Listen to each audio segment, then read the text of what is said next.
JCB ploughing. Bilaspur गांव बढ़िया हरा भरा खेत खलिहान से भरा हुआ था। उस गांव में रहने वाले 70-80 साल के बुजुर्ग लोग उस गांव की उम्र 400 साल से ज्यादा है करके बताते थे। उस गांव में बड़े दीवालों से बना किले जैसा एक बड़ा टूटा फूटा खंडर भवन दिखाकर, हमारे परदादाओं के जमाने में उस भवन में राजसी ठाट थे। बाद में अंग्रेज और डच वाले गांव पर हमला करके उनके हाथ में जितना आया लूट कर ले जाने से अभी वो भवन का विहीन हो गया है करके बताते रहते हैं।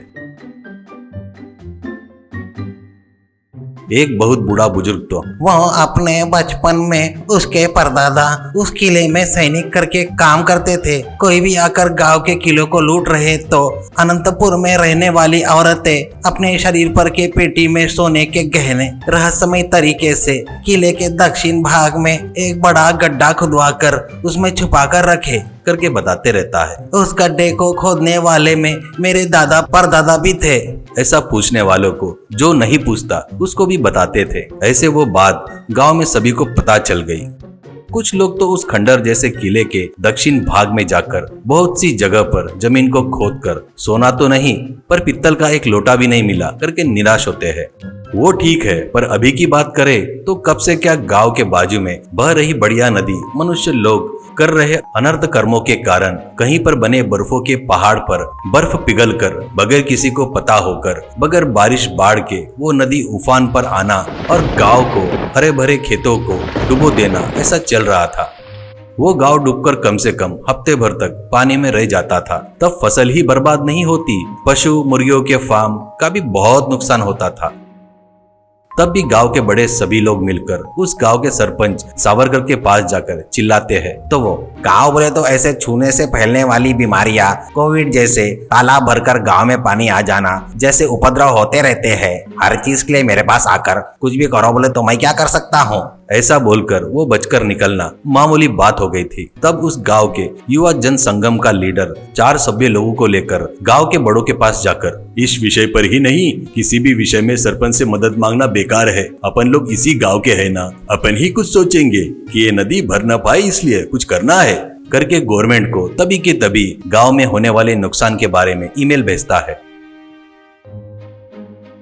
इसके जवाब में एक मामूली इंजीनियर आकर कार्तिक से और वहाँ बड़े लोगों से ऐसा कहता है, इतने सालों से ये गांव वालों के लिए जो करना है वो तो नहीं किए। ये नदी गांव को नुकसान ही नहीं पहुंचाना बोले तो इस नदी के ऊपर एक बांध बांधना होगा। उतना ही नहीं, नदी के दोनों किनारों पर 8 फीट ऊंचे 2 किलोमीटर लंबा दीवार बनाना पड़ेगा। इसके हिसाब से इसके लिए आराम से 3 से 3.5 करोड़ रुपए लगेंगे। तुम लोग अभी के अभी गवर्नमेंट को अप्लाई किए तो अभी कम से कम मेरे ख्याल से 2 साल लगेंगे। इससे तुम्हारे गांव के लोगों को तकलीफ होगी, इसलिए तुम सभी लोग चंदा निकाल कर जमा करके बांध बांधना शुरू करना अच्छा रहेगा करके मैं सोच रहा हूँ। ऐसा कहता है। वहाँ पर के बड़े बुजुर्ग निराश होकर 3.5 करोड़ रुपए जमा करना असंभव है ऐसा कहते हैं। तभी बाजू में बैठा 90 साल का बूढ़ा, तुम सब लोग बहुत पढ़े लिखे हुआ पर दिमाग कम है रे। गांव वाले सब लोग मिलकर उस खंडहर जैसे किले में दक्षिण भाग में जाकर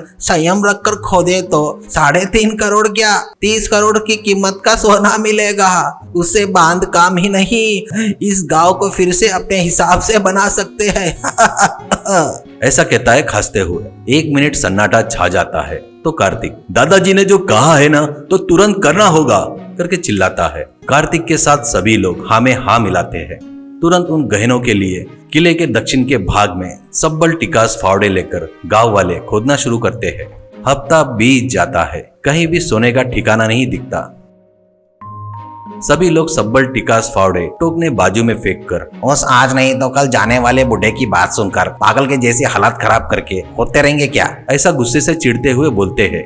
तब उधर सरपंच के घर में सरपंच का आदमी लक्ष्मण, बाबूजी आप यहाँ सुट्टे पीते हुए पेपर पढ़ते हुए बैठे रहे तो वहाँ पर किले में जो होना है वो हो जाएगा। वहाँ पर जो करोड़ की निधि है उसको वो खोद कर अपना करने जा रहे हैं करके कहता है सरपंच। क्या रे थोड़ा समझ में आए वैसा बता रहे। लक्ष्मण सब कुछ बताकर तुरंत आप अभी के अभी रजिस्ट्रार ऑफिस में जाकर किले के दक्षिण भाग का 5 एकड़ की जगह अपने नाम पे रजिस्टर कर लो और शहर से एक जेसीबी बुलवाओ, ऐसा कहता है। तुरंत सरपंच सुट्टा बाहर फेंक कर फट से उठता है।